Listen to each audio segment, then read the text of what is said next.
What's up, everybody? Welcome into the Backliners Podcast, Aggro and BaRRaCCuDDa, as per usual. Barra, I have to tell you right now, I've got to be honest with you. It's bugged. Nope. Audio's working great, but I did have a black bar over your cam because I was intending on showing everyone that the audio was being tested, and then I just had a feeling that it was going to work today, so I didn't want them to think that I wasn't testing most of the time, but I was this time, and I was trying to show it off. It was a whole thing, and then I realized right before we went live that I forgot to turn off the black bar over your face, because otherwise, if it didn't have that, then it would have just showed my monitor, and that's not what we were looking for. So there's the explanation for something you would have literally never known. Nope, ever. Because you are still finishing your arena game with... Destiny had a dream that she played me, so that's why we're in an arena game. There you go. We queued it 10 minutes before the podcast, and there's no way to finish an arena game in 10 minutes. It's 45 tickets left, by the way. You're almost there. Yeah, it's 55 to 45, so it is kind of a close game. So I do need to sit up in my chair for this one. Oh boy, we're going into the gamer pose. Right. Things are getting serious. I'm gonna start smelling my monitor. On the Arena Battleground of the Gods. Well, while you're finishing that, I can let the dear fans know that this episode of the Backliners is brought to you by Factor Meals. This November, get Factor and enjoy eating well without the hassle. Simply choose your meals and enjoy fresh, flavor-packed meals delivered to your door, ready in just 2 minutes. No prep, no mess. Head to factormeals.com/backliners50 and use code backliners50 to get 50% off. That's code backliners50 at factormeals.com/backliners50 to get 50% off. Yeah, Seafog's not wrong. I'm trying to speedrun all arena games one way or another. So, you know. Yeah, take it as you will. For some reason, I'm not speedrunning this one. I'm like trying to play it like I actually would. I'm 2-0-11 as Sobek right now, which I feel like is a pretty good support KDA. No. That's like perfect. A little low in the death department. For me personally, you know. Well, I didn't want it to die a lot this game because I'm trying to win, but now it's 10 tickets to 10 tickets, so I don't know if we're gonna win because I plug tanks and they don't die, so then we overdive and then we die. So it's your teams. So what if you didn't pluck tanks? Is what I'm hearing. I feel like if you're playing Sobek and you're not plucking tanks, you're doing nothing. That's my opinion. I'm just saying, you know, you gotta adjust to the way it's going. Tank. Yeah. You know? I generally agree. But we'll have to figure it out when we get there, so to speak. Sorry, I'm realizing that our audio is a little bit low, and I'm trying to turn it up a little bit for our dear podcast Both listeners. my backliners died and we lost.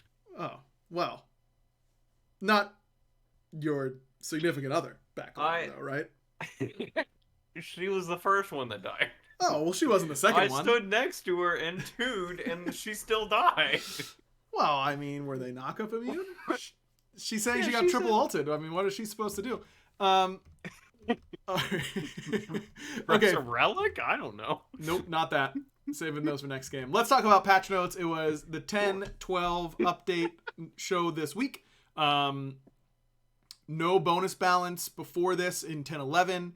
So it was 3 weeks of 10-11's patch, and this has happened a couple of times. You know, this happens because of our dev release schedule and all that kind of stuff where we have these no bonus balance patches, and it is actually wild how one extra week of playing on that patch's balance negatively impacts community perception. If you look at the times where the community has been the angriest at the state of the game over the last 2 years, I would bet pretty good money that it's either new season launches, which are notoriously hard for us to get right, which is not an excuse, but just where the most amount of changes being added to the game, or these non-bonus balance patches. We knew it was going to be happening. It was just a matter of what it's going to be happening about. It's the mage solos this time around. But yeah, I mean, you wouldn't think that one extra week would get everyone riled up. But it goes to show that those bonus balance updates are very much worth our time and effort, is what I would say. Are Yeah. mage solos affecting like casuals and Oops. ranked players? Um. Oops. No, sorry. I just like opened up Steam window by accident right in front of you. Oh. Yeah. I think that the mage solo meta has bled over into the bigger end of the player base for sure. It's been Interesting. by far the most popular topic on the subreddit recently. It's definitely been talked about a lot there. And if it's happening in pros, it doesn't always bleed over. But with how much discussion it's gotten on Reddit, as soon as there are a lot of people who follow the Reddit who don't follow the SPL, and so usually once it is caught on there, that means it's caught on for a bigger portion of the player base. Reddit is not the entire player base by any stretch; it's a very small portion, but all the noobs. It's where a lot of the non-vocal players also still get their news and discussion on the meta and all that kind of stuff. So yeah, I think it is definitely carried over to the overall meta. So let's start with some item nerfs, and in particular the ones that affect mage solos. Breastplate of Determination. Yep, reducing the protections per stack from 7 back down to 5. This is just a full revert of the buff. I would like to remind everyone that this item was seeing next to no purchase rate at this stat line. The base breastplate is still holding its buff of cost, and I think it got more MP5, I want to say. But that shouldn't theoretically make Determination still extremely overtuned if it wasn't considered overtuned before at this stat line. But there's also the once something has been discovered, you realize that maybe we should have been buying it before and it was really good then, and they might still get bought a whole lot. We'll have to wait and see. Tiny Trinket gets 50 gold increase. That increase is also present on Enchanted Trinket, which is the tier 2 on the way to Pythags and Soul Gem. And that 50 gold is also held on Pythags. Everything else in that tree is reduced by 50 gold so that it doesn't have its stat overall cost changed. But basically you can read this as it is 50 gold more expensive to go to Pythags, and that starts from the tier 1. And it has lost 50 max HP. Vamp Shroud has lost 5 power, and Blood Soaked has also lost 5 power. I know a lot of the community was surprised at it not being harsher nerfs for mage solos. I think it has the overall nerf to the build is not drastic, but it is, I think, more than what the general community sentiment has been. We'll have to obviously wait and see. I could certainly be wrong on that. But if you are looking at the overall, this plus some other buffs that we can go over soon for things like Warrior's Axe, we are hoping won't completely eliminate mages from being played if it is a good game for them, because we do like seeing some mages that didn't see a whole lot of play before getting some play somewhere. But hopefully this means that mages will not just be the de facto best thing to be playing in solo. What are your thoughts on these overall mage solo nerfs here, Barry? I mean, probably pretty good. Because I would assume that if it's leaking into the casual player base, that's probably something really frustrating to play against as a casual. Because I feel like casual players probably just really enjoy playing warriors, and if they're like solo laners, they like being tanky and being in front of people. So if you're playing against a mage that's poking you on cooldown and you're not really responding to it well, and that on top of if mage solos are actually OP right now, which I assume they are, and if pros can't find like a good counter for it because you can't like camp the mage anymore. Um, I assume that these nerfs are a slight slap on the wrist, but with the Warriors Axe change that I'm looking at, I feel like that's a pretty big shift. Yes, yeah, I think that'll definitely help. Barry, can you turn up your mic a little bit? By the way, I've got you turned all the way up, and you're still a little. Oh, sure. You're still a little quiet. Yeah, Warriors Yeah, Axe. Well, I wasn't. Maybe I was thinking maybe he's gonna get a little worked up. He's gonna get a little louder. But if this isn't getting you worked up, what will? Warriors Axe gets another 10 health plus 0.5 health per level than what it had before. It was 20 plus 1 per level. Now it's 30 plus 1.5 per level. I think this will be really impactful. The Bluestone Warriors might still potentially struggle, but Bluestone Warriors typically beat Warriors Axe Warriors because they are out clearing them. So it makes sense to me that mages could potentially be beating Bluestone Warriors because they are out clearing them. So that can kind of track for me. And could potentially make for a nice little rock, paper, scissors metagame of Warriors Axe. Warriors can tank and sustain through the mage poke and clear, but lose to Bluestone Warriors who lose to mages. That, in my opinion, would be a pretty cool little metagame for a little bit, but we'll have to wait and see. Sundering Axe and Axe of Animosity also got some small buffs. Plus, just looking at some of the other warrior-centric buffs that were in this patch, Corrupted Bluestone gets a longer damage over time duration and increased protections per stack from 4% to 5%, which is, I think, a very big deal. And then Abyssal Stone gains 5 more magical protection. This item, very good against mages in solo because you just remove a lot of what makes them very strong.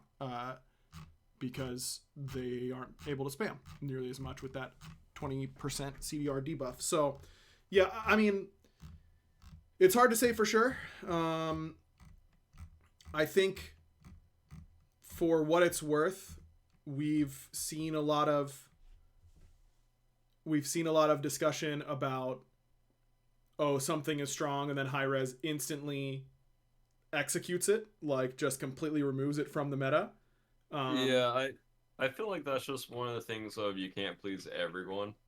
Yeah, I generally it's agree. like, yeah, because it's just people are always just gonna be split in like whatever percentage there is where you either nerf something too fast or you don't nerf something fast enough. Some people like the change and probably the breath of fresh air in solo because everyone was talking about this year that like solo was boring, and then you add mages to it, and then it's like, wait, this isn't what I wanted.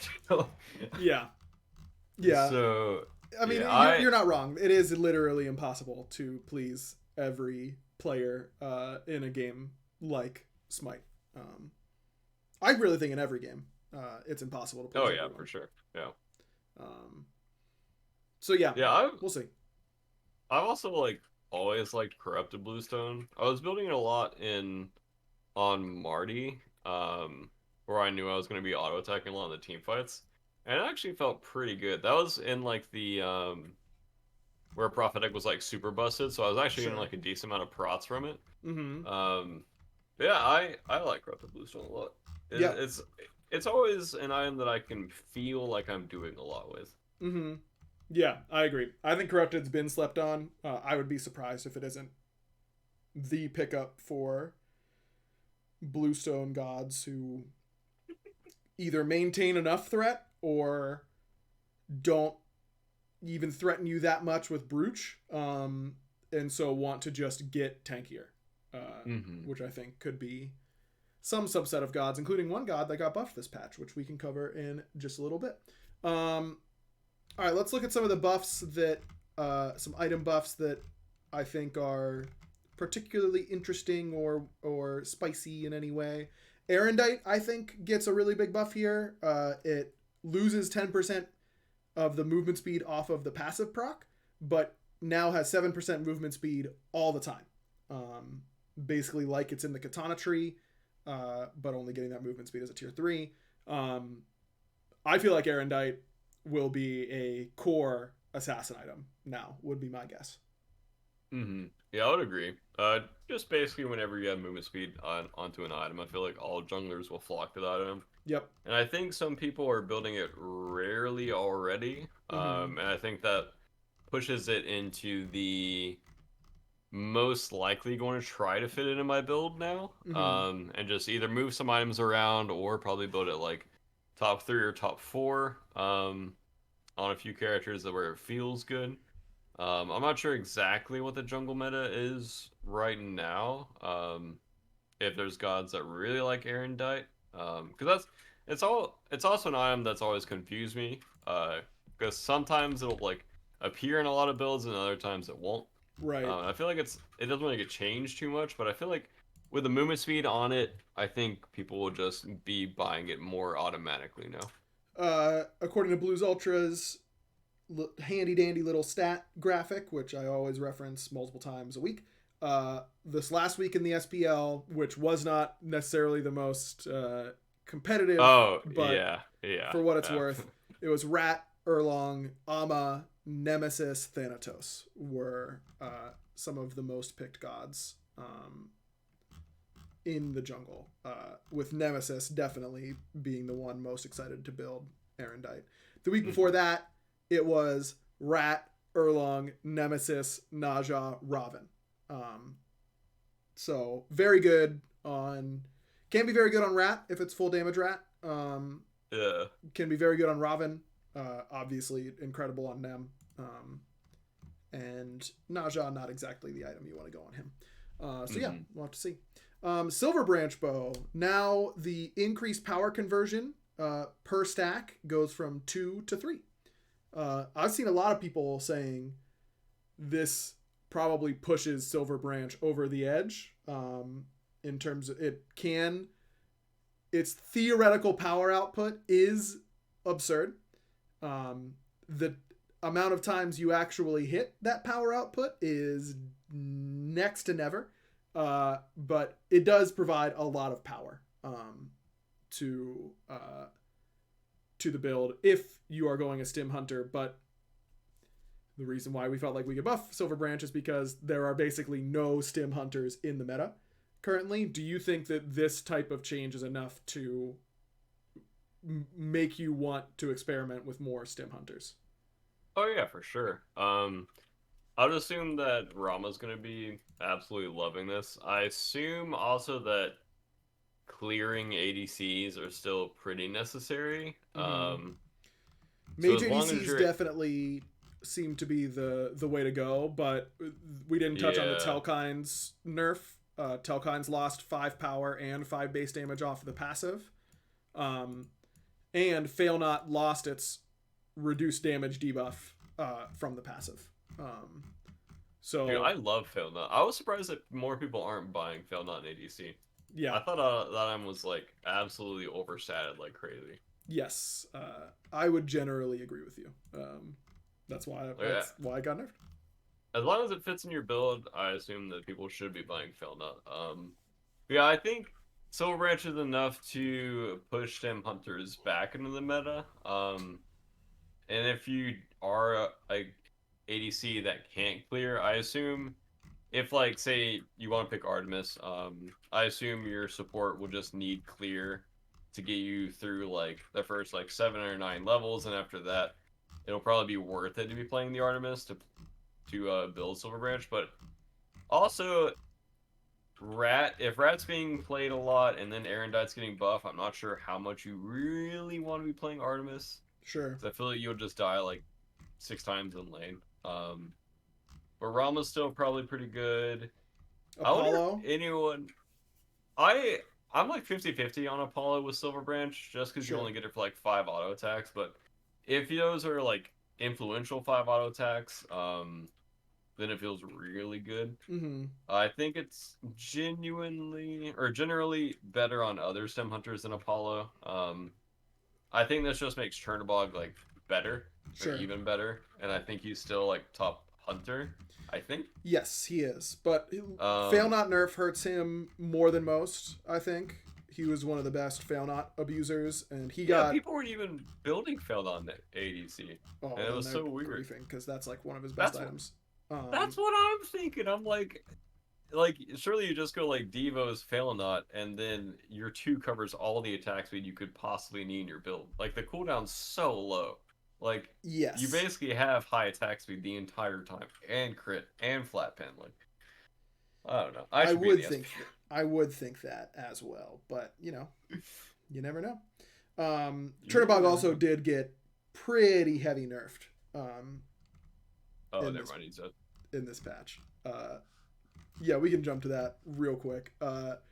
He loses 5% of the base damage of the explosion from his passive, which matters a lot because he gets that consistently in his ultimate. His 1, instead of being 15, scaling down to 11 seconds, which is his primary wave clear, it's now 15 down to 13 seconds. So a 2-second clear on his, or 2-second nerf on his clear ability, which usually is very damaging to a character's viability at a high level. And his 2 gets a 1-second cooldown increase. Surely this one does it for Chernobog, right? probably not. Great. Uh, he can still fly across the map. I don't see anywhere where you nerf that. The passive nerf is also that, It makes Yeah, his but it he makes can his still. thing worse. Yeah, but I think if mages are still like 50-50 right now, I feel like Chernobog's got to be pretty good into mages. Sure. And then on top of that, I don't know how important jamming duo is right now. So if jamming duo isn't that important, or if you pick a support that kind of gets you through the laning phase, if Chernobog has a deceptively like decent laning phase, like he's not like one of those late game hunters where you just pick him and you're like, oh, the lane's costed now. Like Right. it's like Artemis Geb, where you're just praying that you get to like 12 or 13. Mm-hmm. Yeah, I feel yeah, as well as Talent Toss said in chat, Cherno mid as well, and Yep. I think I've seen a few people like jamming through mid. I think I saw Ven playing like an Ishtar recently and like jamming through mid. Mm-hmm. I don't know how consistent that is. Don't you But think it's it a little funny that mages are so broken OP, can't be countered in solo lane, but we should play hunters in mid, you know? Like doesn't that feel a little weird? no, I think I'm just professional Smite players. Mm. Mm-hmm. Yeah, that's mages. Mid laners just hate mages. Every That's role that's hates their own class because you just get I bored. I loved hunters because I was Yeah, an you're one of FPS the old boy. schools. Yeah, you're one of the old Yeah, schools. it felt like I was playing the same game every game, and that's what I wanted to play. I enjoyed that. Sure. Yeah, I still think Turnbog's good, especially with Silver Branch coming in.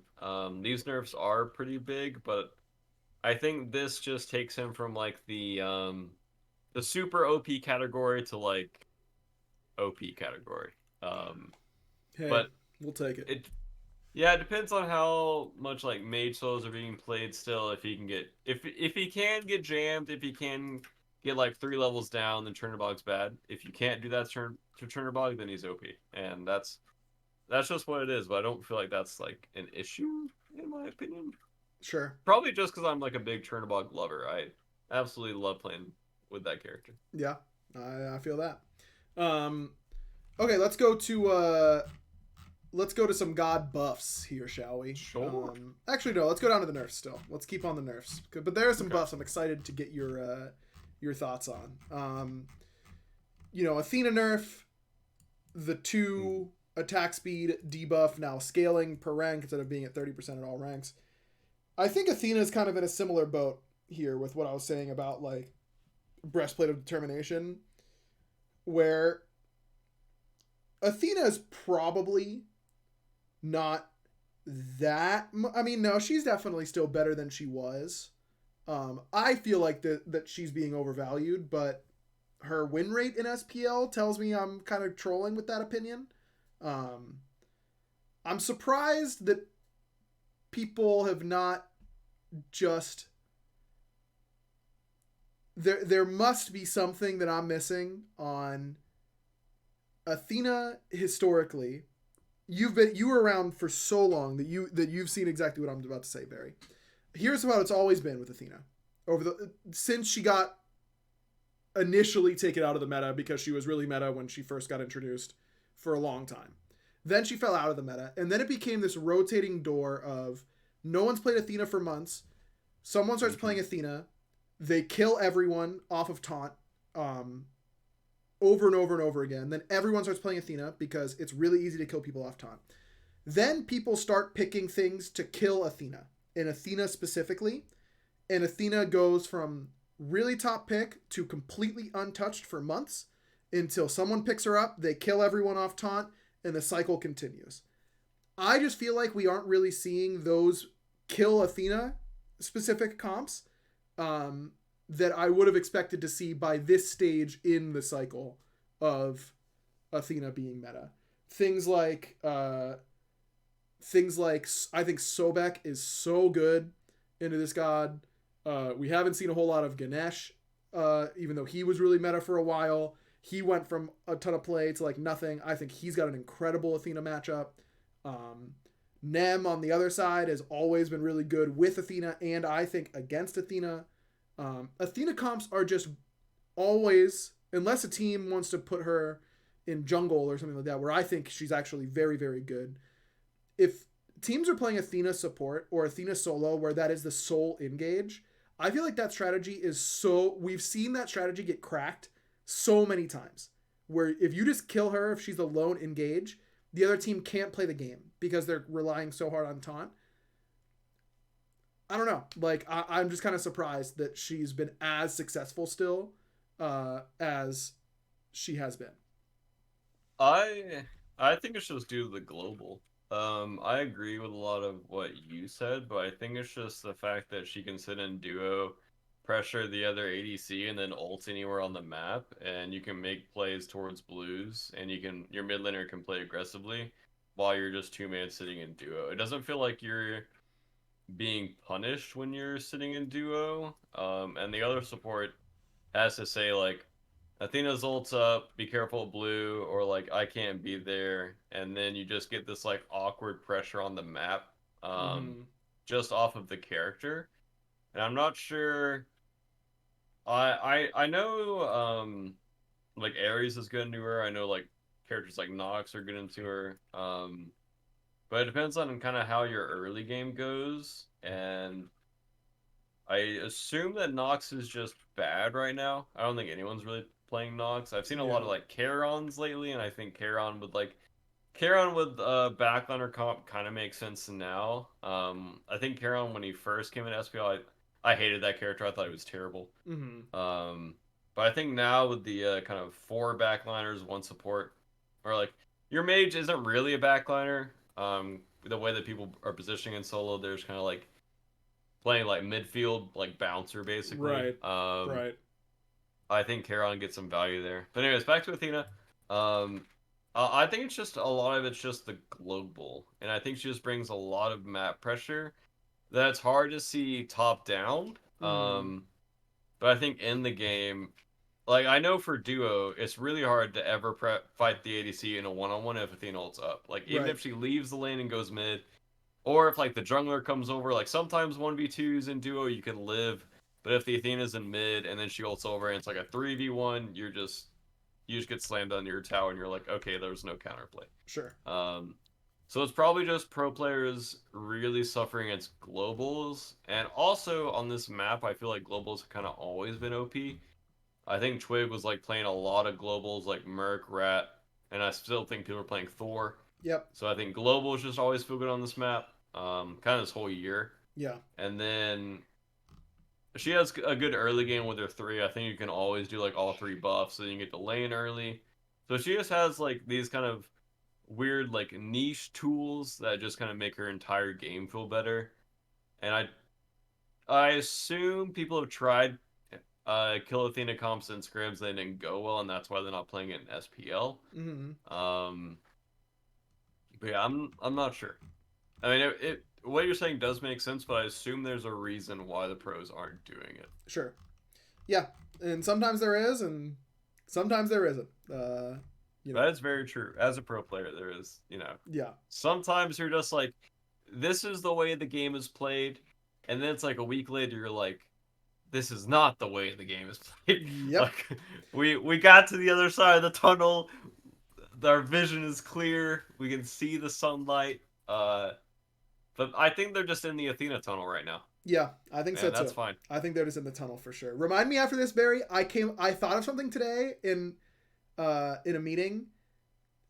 There is a secret OP pick in the meta right now that no one has touched that I'm convinced is actually insanely broken with how things are going. This sounds like a BuzzFeed article. Yeah, no, it is. But I'm gonna blow your mind after the show. I don't want to leak it unless anyone wants to hit the PayPal from an SPL team. You know where to find it. Baba Yaga takes her longer to get stacks of things. Creeping Cabin? That's the name of her passive. And she loses some base damage on Baba's Brew. Yeah, at one point I knew every single ability. I did not know like even 25% of the passives in the game. They're the most random names. Yeah, passives are... I don't know why I didn't really learn passives when I was doing my ability learning. You know which one I did learn? Because it was really OP and I was talking about it all the time and it annoyed me that I didn't know the name. Do you know the name of On Her passive? No. I don't think so. Enfeeble. That's Enfeeble. That's his. It's an OP passive. That sounds right, but... It is. I don't even know what that word means. It means to weaken. Really? Yeah. To make weak or feeble. Yeah. Oh, okay. Yeah. That makes sense. Feeble is just a weird looking... It is a weird looking word. It looks like it should be a weird looking fish. You know? Yeah, right. Yeah. It sounds like a weird fish Pokemon. Right. Maman Brigitte loses her knockup immunity in Party Trick. Is something that community was asking for pretty heavily. Think it should help the counterplay against her a good amount. Raijin gets cooldown gutted. Loses 0.5 seconds off of the passive proc, which isn't a lot individually, but if it's just 1 second, then it feels pretty unimpactful to a point where we didn't want to have to go there yet. Percussive Storm plus 2 seconds, and then Thunder Crash now instead of 15 at all ranks is 17 down to 15. That's a lot of seconds on the kit all at once. Raijin is definitely now worse than he was before his spicy balance. Like, has to be objectively worse than how he was before that, where he was considered one of the worst gods in the game. I mean, I'm excited to see him be top 3 in the next SPL games. When is the next SPL games? Is like a tournament coming soon or what? Yes. It is not this weekend, but next weekend, I want to say. Okay. The weekend before Thanksgiving? Yeah. That's the 18th? Yeah. Okay, nice. Yeah, I think there's something there. Okay, let's go to some buffs because there are some fun ones before we close out the show. AMC Swarm. When we talked about this ability, when we talked about Lermy was like, what do you think about increasing his projectile speed? And I was like, that ability is really fast, isn't it? And then we went and looked, and I was like, I could not believe how slow this was. I couldn't believe it. It's so slow. It's like a raw one, I feel. Yeah, it really was. Not anymore. It's now 33% faster. Feels good. That's going to feel wonderful because, I mean, Darda is definitely happy about that. But that ability, if you're trying to hit max range, you're assuming it's going to miss. I think it just feels fast because his animation is very quick and also a ton of movement. So I think that's why it feels quick in my head. I don't know. Atlas, who cares? Kind of, not really, but yeah. Chalk. There's an interesting chalk change here, Barry, and let me tell you why. Okay. Torrent, the 2, is now the correct ability to max on chalk. Which I don't know the last time we made a change that made you just max a different ability to start the game. But It is now more base damage than his 1. It scales down to a lower cooldown than his 1. And it gives you an insane amount of prots. An insane amount. Do you know how many prots you can get from Chalk 2 if you 100. Yeah, 100 at max rank. You can go. get 100 prots. That's broken. You have to hit all 5? No, you only have to hit a god and 2 minions or 4 minions. What? Yes. What an OP ability. You sold me. This character, OP. It's kind of a meme at this point, but I am so sure this is not a tank. That is why he doesn't succeed. Don't build him full tank because he doesn't threaten in that traditional, in like the tank way. You have to build some damage, but Chalk with damage actually slams. It's good. This god is good. I'm not kidding. His 1+3 is conceptually broken. It is such a debilitating effect. Yeah. It covers such a big area. It's busted.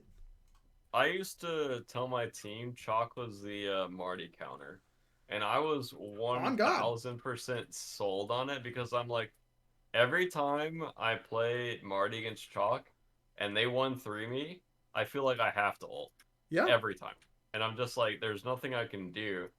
Like, if I get 1-3'd and then the support goes on me or the jungler goes on me, I'm like, you're dead. Like, yeah, like, it's such a feels bad, or I have to beads it. And I was the kind of player where I hate beadsing slows. Like, that is one of the worst feelings in the game. Especially, like, a Chalk 1-3, like... Yep. You feel like you, like, lost the game. Yep. If you beads a Chalk slow. You're like, winning the mental game if you're playing Chalk. There, yeah. For sure. Exactly. You're like, that guy beads? It's huge, dude. The area is huge. Exactly. Listen to the stats this gives. This is at max rank of the 3, okay? 40% slow, 25% attack speed reduction, 10% power reduction. That's broken. And did you know they stack? If he's 3ing and if he 1-3s and he walks up to you, the rainstorms stack. He can reduce 50% of your attack speed. It's broken. It's broke. I'm a Chalk mid jungle truther. I am. And as Marty, I don't have attack speed. You know, yes. I was just getting ran at. And I'm like, I can't auto attack. Like, I genuinely did not know when my auto attacks were going to come out, because it was like that. When you get attack speed slow with no items and you're like, it doesn't match up at all, and you're just holding down mouse 1, you're like, I genuinely cannot tell when it's coming out. And yeah, and also I feel like that character destroys Olaron. Like, it's the same thing. Yeah, he can't just play. Get 1-3. Yeah, and you just get he can't cooked. play. He's so good on he's so good on sieges offensively and defensively because of the 1-3. He's literally a physical mage. I'm a Chalk lover. Me too. That god's OP. He is. Okay, he's not OP, but he's good. You just need damage. That's all you need. Anyways, Cuchulainn, another god that I'm a huge fan of. Vent Anger now getting more damage with levels, not getting it at rank 1 because that's what you get at level 1 when you transform, so that can get out of hand very quickly. But now 8 more damage per pulse late game. And the ultimate was 100 seconds flat. Now 100 down to 80, and this only affects his human form. Doesn't affect Warcry. Really, you don't want to say the name? Spear of Mortal Pain. That's the one. Yeah, that's the name of the ultimate. Such an edgy name, dude. Well, that's like the name. That's like the translated name of his spear. Is okay. If I'm remembering correctly, let me find the name so I don't how I would pronounce the name of his spear in Gaelic is Gay Bulge, is I believe what it is called. GAE, the A has the little symbol on it, you know. BULG. So take that or Spear of Mortal Pain. I know which one I'm taking. You know what I mean? I know which one I'm taking too. Yeah. I feel like yeah, that one's way better than Spear of Mortal Pain. Yeah, fair enough. I do not speak Gaelic. No, that's just like that is what the spear is called in the legends of Cuchulainn. I just didn't want to be put on Which blast legends? I didn't want to get any trouble for that. Cuchulainn, I think, is one that, with like corrupted bluestone, Cuchulainn has got to be feeling a lot better. Yeah, that. Yeah, okay, I can't even say that, but yes, that ultimate name. If that was the name of his ultimate when it's being casted, would be really funny. That's definitely something that I have thought of when I'm naming my abilities. Is like, how much am I gonna make the casters hate me? You need a skin that yells that when he ults. Yeah, that would be something. Wouldn't it? Yeah, I play so much Cuchulainn, dude. I do. I play a lot so of Cuchulainn. This is one of my favorite warriors in the game for sure. But he's one that can go Bluestone or Axe. I think the Axe buffs help him. I think Corrupted Bluestone seems interesting on him, and he's just so gated by his rage gain late game. I think it's kind of crazy that Spear of Mortal Pain was ever a 100-second flat cooldown. Because his ability is so telegraphed late game, right? Like, how often were you getting hit with this ultimate? Even if he blink ults you as a backliner, like, you've got to be kind of asleep at the wheel to get hit by this, I feel like. I love getting hit by that thing. At a high level. Fun. No, I'm beating that 1,000 times out of 1,000. Really? I've never beating that. Because a lot of times they just blink in by themselves, and then they just instant die. Because Cuchulainn's, like, like Freya syndrome. Like, they can't help it. Yeah. Their mouth just starts watering, and they blink in ult. They knock up both backliners, and they're like, "It's my time!" And they just instantly die. Yeah, you aren't wrong. That do be happening to Cuchulainn. But I think if the meta allows him to not instantly die when he goes in, and if he can go blink, and it's like a dive meta, that character is probably pretty good. But I don't know if the supports really shut him down, if it's like a handhold backliner style of game, and I think if it is, Cuchulainn probably isn't that great. Sure. If it's more of a dive meta, I think Cuchulainn will shine. Also, he probably loses pretty hard to globals. So I assume you don't want to play Cuchulainn into a Chernobog or an Athena right now. Yeah. If you get behind and you get rotated on, your game is just, it's all over. Yes, that will be over quickly for sure. All right, here's one that I thought of you for, Barry, when we were writing up these patch notes. Danzaburou. 10 base damage on the 2. Stoked, right? I'm sure you're very excited. Gassed. Here's the real good stuff. Tanuki Trickery loses 5% of its damage mitigation, but instead of just basic attack mitigation, it is now just damage mitigation. Abilities will deal 15% less damage to Danzaburou in the 3. People are so happy I'm not in the SPL right now. He's got to be so good with this, right? Yeah, it just depends if you can like ult a frontliner successfully. You're loving life, and his early game isn't that bad. If you can get to like mid game with this character, you just own everyone. The 2 is such an OP ability. As long as you don't die to junglers and your support has pressure, and you can play the laning phase well. You just need to get to the first stack of your passive without dying, and if you do, you're set. Yep. It's all you have to do. Danza time, baby. Fenrir time also. 1 second cooldown reduced on the 1. The 3 now finishes faster. Same amount of damage, same amount of hits. It's now just 0.15 seconds faster. It was 0.5 seconds for hits 2, 3, and 4, because hit 1 is part of the cast time. It is now 0.45 seconds per hit, so that's how you get the 1.5 to 1.35. It is noticeable. I will say that when playing with it, it isn't instant. I will say, like, when we were testing that, we were like, I really wish we could make Brutalize faster. Like, screw it. Let's just, like, try it. And we, like, changed some stuff, and we expected the audio to not sync anymore, the effects to not sync anymore, whatever, but it all just, like, worked out of the box, and we were like, holy crap, like, that's sick. So we went from 0.5 seconds per hit to 0.4, thinking, you know, like, okay, that'll be noticeable, but not too much. Bro, it felt like instant. It was crazy how much of a difference that made, to the point where we were like, we can't do that. Like, that's too fast. So now that's how we end up with the 0.45 instead of 0.5. But I'm interested to see how much it really moves him. I don't know how much it really will, to be honest, but it'll feel better for sure. Yeah, probably not in pro play unless he's countering their jungler or it's like a bite frontline meta. Because this character is just always weird in SPL. I feel like he's never like the jungler that's just killing people.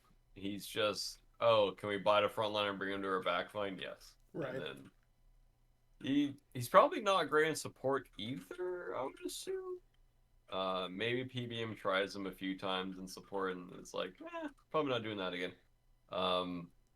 Yeah, I think in jungle he's just so weird. I would assume maybe you can punish solo laners with this, like the solo mages, but if they're just rushing breastplate still, or like, bro, what does Morgan Le Fay with breastplate do against a Fenrir with 2 flat pen items? She explodes. Like, she can't live against this god in a million years. Yeah, but I think she just fears him off and then just laughs as she walks away. Well, that's what. Don't cast the 3 till they fear. You know, it's not that hard. It's pretty hard. She needed to clear the wave. What am I doing until she stepped up to clear the wave? That's a perfect scenario. It's what do you mean? It's how you gank. You wait until they use the button. That's how you do it. Like, what are we talking about? You can beads in the middle of Brutalize now. You just beads. They die. Oh yeah, let me gank the Morgan Le Fay with breastplate and then beads my Brutalize and get counter ganked by the other jungler. Wow, your game is going much worse than mine. Let me tell you. My game's going great. Anyways, Ho Yi, 5% scaling. Terrible on Ricochet. So read that as 15% extra scaling on jungle buffs, because that's what it will be. And Mark of the Golden Crow scales down to the same point, but instead of 18 to 14, it's now 16 to 14. Bad god. You think so? Yep. I think he's only good at crits in the meta, and you get a lot of value from your 2 ult in team fights. Mm-hmm. Or you can like 1v1 very easily. He is good to Dan's if Dan's comes back. He is like one of the counters to Dan's. Sure. But I think that he's just a bad character. He just doesn't do enough. And I think his ult is just bad. I just think you can't kill anyone with the ult anymore. I think before, when you could go like the more percent pin not on your auto attacks, you felt good. Mm-hmm. But now where a lot of your percent pins on your auto attacks, his ult just doesn't do anything. Sure. Yeah, I think that makes sense. All right, Nem, I think is going to be one of the best junglers in the game now. Swift Vengeance goes from 14 seconds down to 13 to 11. And then a little bit of base damage and scaling on Slice and Dice. And remember, that gets doubled because the middle cone is doubling everything. You guys just want Sio to win Worlds. I said, anyone's welcome to hit the PayPal. BrooksMaddie@gmail.com did. You know, that's a joke for the record. A pure joke, not real in any way, shape, or form. You got any proof? Nope. Yeah, I don't know. Play Nem. She's good. There were 2 more I wanted to talk about real quick, unless you're really particularly excited about Ra or Shiva. Nope. Tsukiyomi, now knock-up immune again in the 2. Seems really scary. This god was one of the strongest releases of all time. And as I wrote in the dev notes, yes, it was in the same conversation as Release Guan Yu. He was literally that strong. He got absolutely slammed with nerfs afterwards, and deservingly so. And one of the first nerfs was making him no longer knock immune in Kusarigama. It also took off, like, since release Tsukiyomi, Kusarigama does like 40% less scaling and less base damage than it did at the time. This god is so bad if someone blinks on him or hits him with an ability before he can poke them down. He needed this knockup immunity on Kusarigama, I think, in order to handle some of that engage that he would get hit with. It seems really scary because you think knockup immune Kusarigama and you think of it one-tapping you, and it just won't anymore. So I think this is really safe and will feel really good for this character. I could certainly be wrong, and he could absolutely dominate, but I would be surprised. I don't know. I'm a Tsukiyomi fan. One of, I think, our coolest designs in the game. And I hope he sees more play because I think he's super cool to watch go crazy. Yeah, I would agree. I hate playing against this character because if you don't have Aegis, you're just dead. Mm-hmm. But I think, as you said, if he just gets blanked on the early game, he just loses. I think I would assume playing into like an Erlong right now is just terrifying. Maybe Rat as well. I don't know. This should help his Rat matchup. You know, the ult now you have immunity for. Yeah, but I'm just thinking like if you get caught out, you're still you're just dying. And I think Rav, if Rav's good, you just lose to Rav forever. If you just get blinked on, you're just dead. Yep. Yeah, I think if he can get played, and he can get to like level 10 or so, he'll be fine. Mm-hmm. But it just depends on the way that the teams are drafting. If they're playing more dive, I do think he's situationally good in mid. Probably not in ADC, probably not in solo right now. Yes, Barry. Yes. Yeah. Just accept it, man. I was literally gonna go on this whole rant after this about how he feels really bad. Everything you literally just said describes a mid laner, right? Those are all things. Those are all issues that mid laners deal with. He is a mid laner. Like, remove the idea of assassin from your mind. Like, just remove the concept of class from your mind. Look at what this kit does and look at what you want your mid laner to be doing in the majority of games. And that is what Tsukiyomi does. I'm a massive hater of things like Kama jungle because I think jungle is best when you are pace setting with you and engaging with your CC, of which Kama has none, except for a slow. I also hate Kama solo for that reason. I think Kama should be played in the damage roles. It just makes more sense to my brain that way. Tsukiyomi doesn't feel like a jungler to me. He feels like a mid laner. I hope people play him in mid. I think that'd be absolutely sick. Yeah, he might be a flex, honestly, between mid and jungle if he is good. Yeah. But it just depends on how detrimental his early game is. Especially like if you're playing against like a chalk jungle or like a Surtur jungle or an Erlong. I mean, I feel like I've listed like 6 or 7 gods where you just get blinked on, you're just sad. Yep. And he just needs to not get blinked on and not be sad. Yep. But a lot of junglers are bottom picking their pick right now. So this raises Tsukiyomi's value, in my opinion. Mm-hmm. And if they have knockups, you can obviously now utilize that. But it depends on what you want your jungler doing. If you want them poking with Suki and then finding their in, or if you want them ganking, or if you just want to throw them in mid and just be like the damage farming role. But the thing about him in mid is he doesn't really have great over the wall damage, which is something mages kind of need. Yep. So yeah, it just depends on your team comp. But yeah, I think he's good if you can utilize the buff, but if you can't utilize the buff, he's probably still really bad. Yep, makes sense to me. Last but not least, the one I want to talk about is Ymir. His 2 decreased pre-fire time from 0.45 to 0.35. Now the spikes just come out of the carpet 0.1 seconds sooner. I might be able to hit it now. Bro, this ability, I'm going to go to the wiki, which is not always 100% accurate and makes me very sad every time it's wrong because we use it a lot. Oh yeah, I have to search Ymir, not for the name of the ability. I looked at the changelog history on the wiki, which again is not always completely accurate. I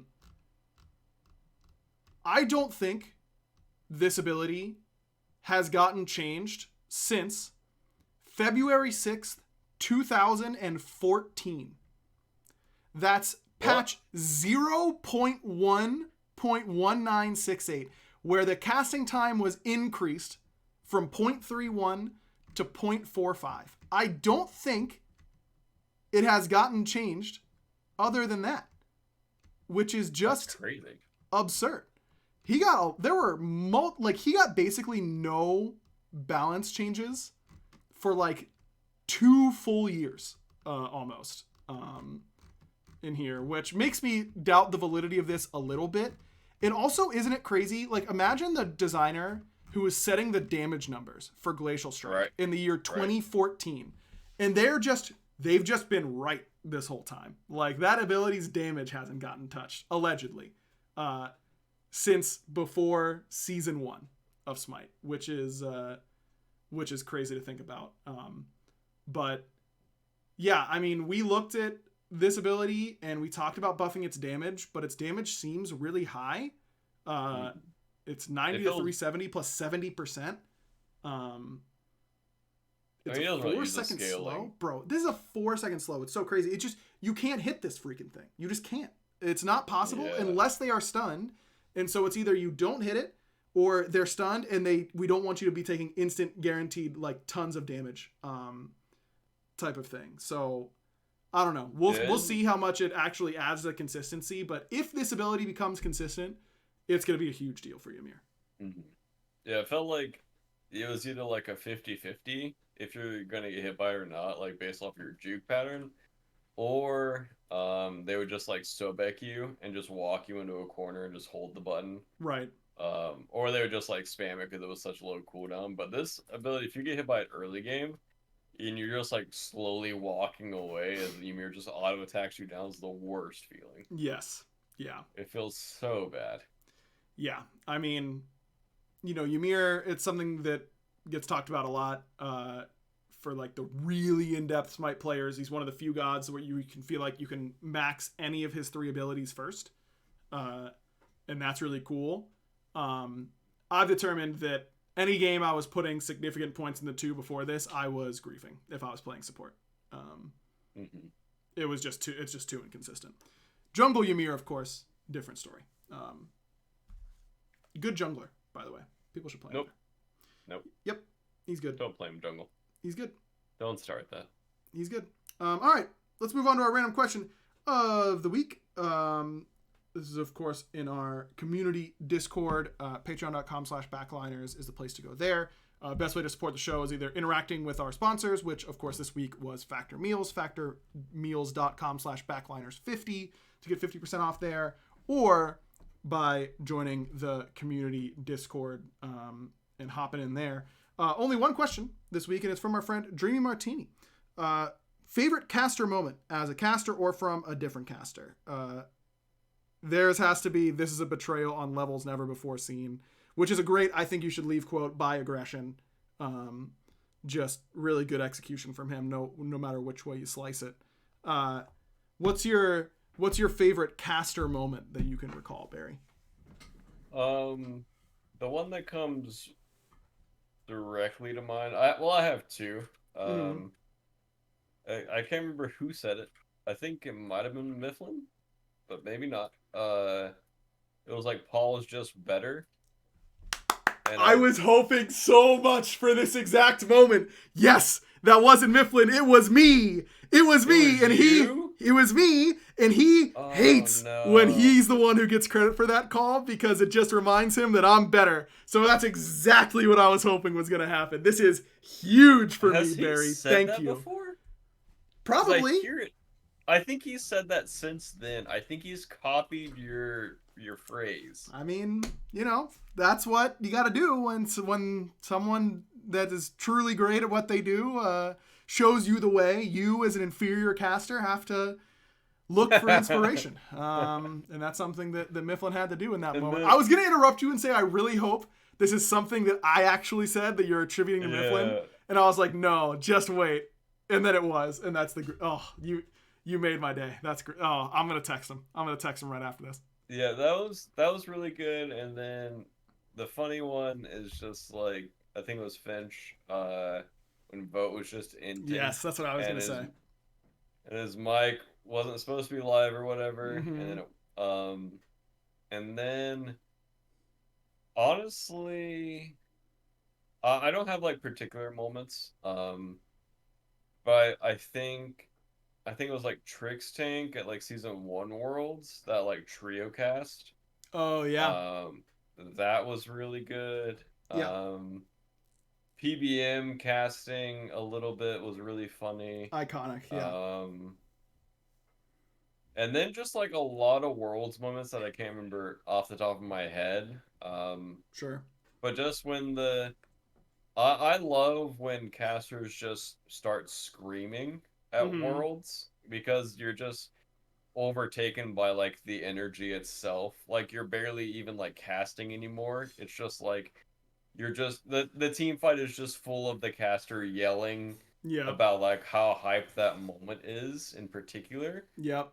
And that happens basically every single Worlds with like every caster, and that's just it fills me up with like so much energy and just emotion because you know like what's on the line and how much like it means to the caster and the fans and like the players, and like that moment itself is like perfect. Yep. I can't remember a lot of like specific moments, but yeah, I would have to like go back in time and just think about those. And honestly, another one's probably I think it was Hindu casting the season 6 one with maybe it was you when you cast our Finals? United. No. When United was late, and I think it was Hindu that was like genuinely angry that we were losing. I think. Yeah, it was me on the desk. I remember being on the desk for that set. Yeah. I don't remember who casted it. I think it might have been me and Finch on the desk, or maybe it was me and Tom. But yeah, I remember being on the desk for that set for sure. I remember the casters just wanted them to actually lose. Yes. And the fact that we couldn't, looking back on it now was really frustrating. Or in the moment, it was really frustrating. But looking back on it now, it's really funny. Yes. Yeah. We should rewatch that. I'm sure I was just completely unhinged that day. That was the angriest I had ever been on broadcast for sure. I was very frustrated. Me too. That was funny. I bet. Yeah, for me, Finch's hot mic when Vote died like 5 times in 4 minutes was great. If anyone doesn't know that reference, basically it was during COVID casting. So we were online, so things like our mic staying hot was a little bit more common. And Vote died like 5 times in 4 minutes. And the last one he went mid, it instantly died again. And the casters are casting it, and you just hear Finch in the background go, "Oh no, is he gonna die again? That's embarrassing." And just like so genuine. And it was just so funny. And we are so lucky he didn't say, "What the fuck is he doing?" or something like that. Right. Apologies for my language. I just realized I swore here, but I normally don't do. But yeah, he definitely could have. But he was just so genuine in that moment, which was very funny. Yeah, there was one SCC desk. I want to say I was with Dave, where the team was the Herculean Hoofs, and I got Dave and I started on why are they called the Hoofs. Oh no! And I got to hit him with the who farted, and I was legitimately crying laughing on the desk. I really want to find that desk segment because it was just absurd, but one of the hardest times I've ever laughed for sure on broadcast. Yeah, there are a million like little funny bits that I would do with like Tom and Finch in particular that I can think of. I think of Finch had my favorite line that's ever been said, which was he threw to himself, like he opened a day for SCL, I want to say, and threw to a recap video of the previous week where he was also like on that video, like on the desk. And it comes back to him and he goes, and you can tell that was last week because there was one more week of light in my eyes. Anyways, and I just like literally, I remember just being in the break room, like I could just stun locked that he said that. And I just thought it was the funniest thing I'd ever heard in my life. Yeah, that was really good. I thought, go ahead. The Space Jam debate? What is that? Oh, the Space Jam debate. Yeah, what did we debate there, OG? I totally forget. But I remember, I mean, we would get into debates all the time in the middle of the cast. I don't really remember specifically that one about Space Jam. Oh yeah, no, I do remember now. He was like, I was like, yeah, I rewatched Space Jam, and it was incredible. You should watch it. This was on cast, like, you know, typical for us. And he was like, you know, I haven't watched it, but I feel like I'll enjoy it a lot less as an adult, so I'm not going to watch it to not taint my memory of it. And I just remember sitting there for a second and I was like, Finch, what does that say about you as a person that you just are assuming you're going to not like it, like it's going to ruin a good memory, so you just won't even touch it. And he was like, probably not good things. Oh yeah, and then there was another time where he exactly, he got cut off, and my boy Tyler in the back cut his mic. Yeah, those were good times. I think something I recognized recently in like thinking about, you know, my last few years casting and all that kind of stuff. I think I just stopped trolling as much as I should have trolled. I think me trolling was good for everyone, and I mean that like sincerely. I think trying to talk completely seriously about a video game for 4 hours consecutively, you know, in like a best of 5 set just isn't entertaining as much for the viewer or for us. I feel like you just hit the same notes so much where it like it loses its punch, basically. Yeah, we got to talk about Space Jam or something instead, you know? Exactly, yeah. That's just better. But yeah, those are some of the first ones that come to mind. Yeah. Hindu Man, I remember Hindu Man having a good... Hindu Man like barely casted season 6 and then did finals with me and had like his best cast I think he'd ever had. And I remember putting down our headsets after the set and I was like, that's really messed up that you just didn't cast as much this year and then had that good of a cast. Like it made me mad. I remember him having a really good cast that year.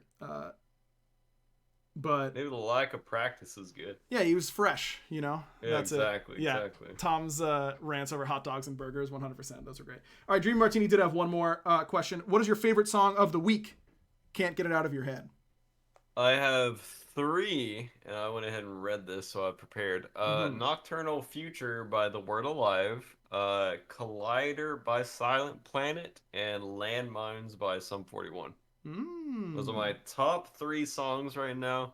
Number 1 would be Nocturnal Future by The Word Alive. I've listened to that song so much, and it's just like the best like workout song, hype song. Like it goes very hard. You should link that in our community Discord because I want to listen to it. Sure. So that way I will. If you have like you need like a good headset, like. It's gonna sound stupid, but a good headset for like music, and it goes very hard. Here, I went ahead and linked it in there. Big. I've been listening to Soul Stealer by Macari. Macari is one of my favorite bands. They just released a new single called Soul Stealer that was very good. I've been listening to a lot of Baby Shark because that is a song that Calvin has decided he really likes and laughs every time he hears it, basically. So that has already begun. And then I had Strawberry Swisher Part 3 by Dance Gavin Dance stuck in my head for a lot of this week. I don't know why that in particular Dance Gavin Dance song got stuck in my head, but it did. So there you go. Yeah, we could put all those in the community Discord for sure. All right. Thanks everyone for watching, listening. We'll be back later on. You know, we'll get it figured out for what our like Thanksgiving week plan is and all that kind of good stuff. But We'll have to figure that out. Thanks everyone for tuning in and listening. Again, factormeals.com/backliners50 for 50% off there. They're our sponsor for the week. Big shout out to them.